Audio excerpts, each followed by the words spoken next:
Bismillahirrahmanirrahim.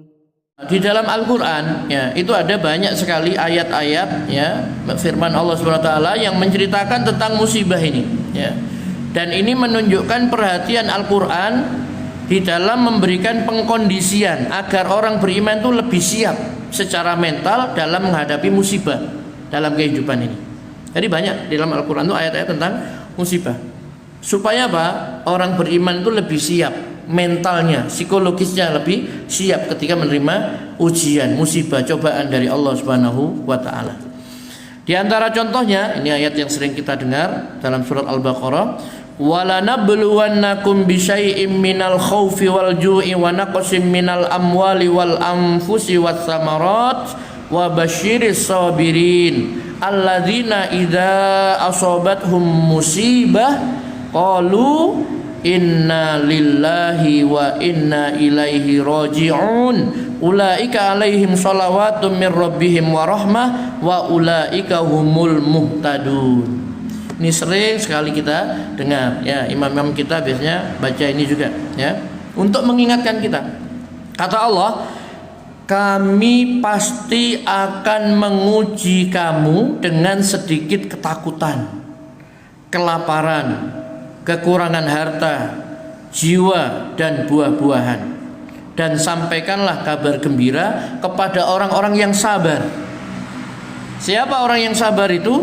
Yaitu orang-orang yang apabila ditimpa musibah mereka berkata, inna lillahi wa inna ilaihi raji'un. Sesungguhnya kami milik Allah dan kepadanya lah kami kembali.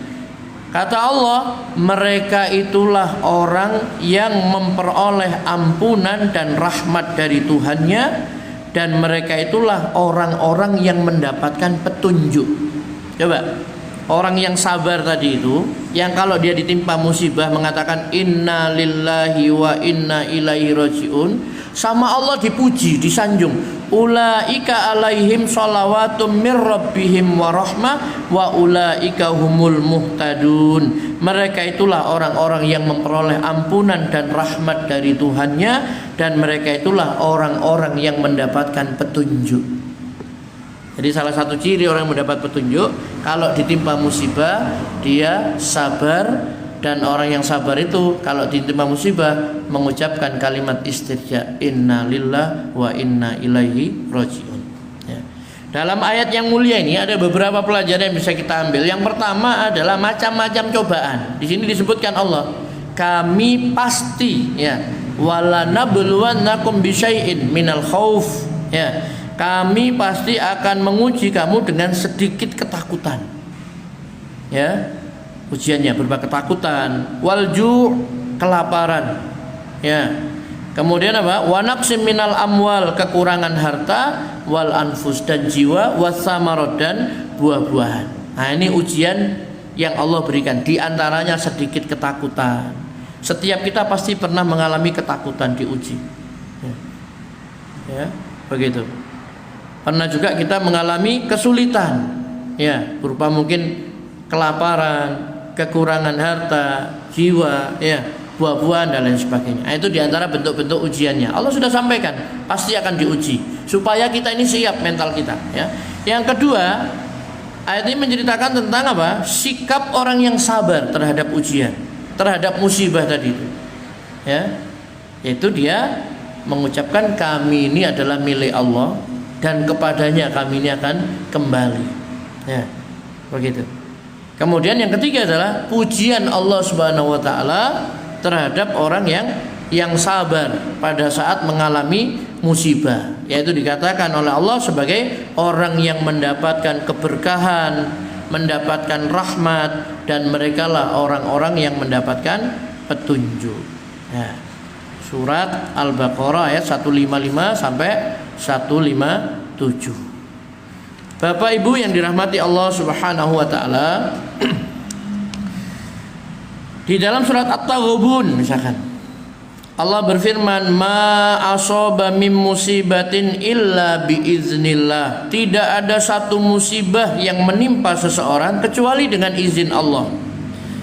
Wa may yu'min billah yahdi qalbah. siapa yang beriman pada Allah, maka niscaya Allah akan memberikan petunjuk kepada hatinya. Wallahu bikulli syai'in alim, dan Allah Maha mengetahui segala sesuatu. Jadi sudah disampaikan oleh Allah dalam Al-Qur'an bahwa tidak ada satu musibah pun yang menimpa seseorang kecuali dengan izin Allah. Kalau Allah tidak mengizinkan, tidak akan tertimpa musibah. Ya. Makanya di sini pentingnya kita itu beriman kepada takdir. Ya. Rukun iman yang terakhir itu kan iman terhadap takdir yang keenam. Ya. Yang baik dan yang buruk. Ya. Nah, itu semuanya dari Allah Subhanahu Wa Taala. Ya. Begitu. Bapak Ibu yang dirahmati Allah Subhanahu Wa Taala, maka keimanan kepada takdir ini kata para ulama, ya, siapa yang beriman dengan takdir Allah, maka hatinya itu akan tenang. Kenapa? Dia yakin kalau memang ini akan menimpa saya, ya pasti akan menimpa diri saya. Kalau tidak ditakdirkan mengenai saya, ya tidak akan menimpa diri saya. Begitu.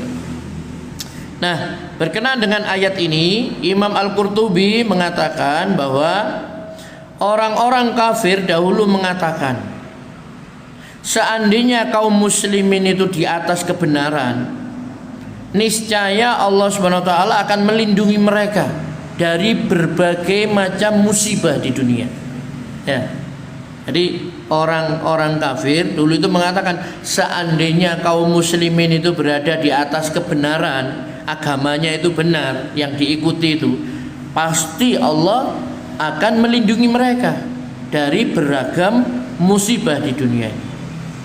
Maka kemudian Allah SWT menjelaskan bahwa musibah yang menimpa jiwa, menimpa harta, ya, perkataan, perbuatan, ya, dan melahirkan kegundahan yang datangnya segera dan akhir, itu adalah merupakan ketentuan Allah Subhanahu wa taala.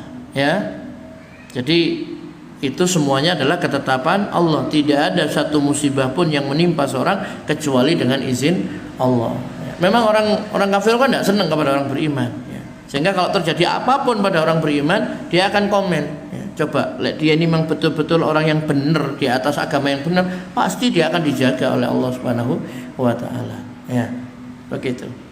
Padahal justru kalau orang itu dicintai oleh Allah Subhanahu wa taala, pasti akan diuji oleh Allah Subhanahu wa taala. Ya, jadi ujian ini hanya bagi orang beriman. Ya, bagi orang yang tidak beriman, apa yang mau diuji? Mereka tidak sekolah. Yang sekolah itu kan yang ujian itu yang sekolah, ya Pak ya. Kalau tidak sekolah ya sudah. Ya, seperti itu. Nah, Bapak Ibu yang dirahmati Allah Subhanahu wa taala, ya. Semua ketetapan Allah Subhanahu wa taala, ya, termasuk ujian, musibah-musibah yang menimpa para hambanya ini pasti memiliki hikmah yang sangat besar, ya.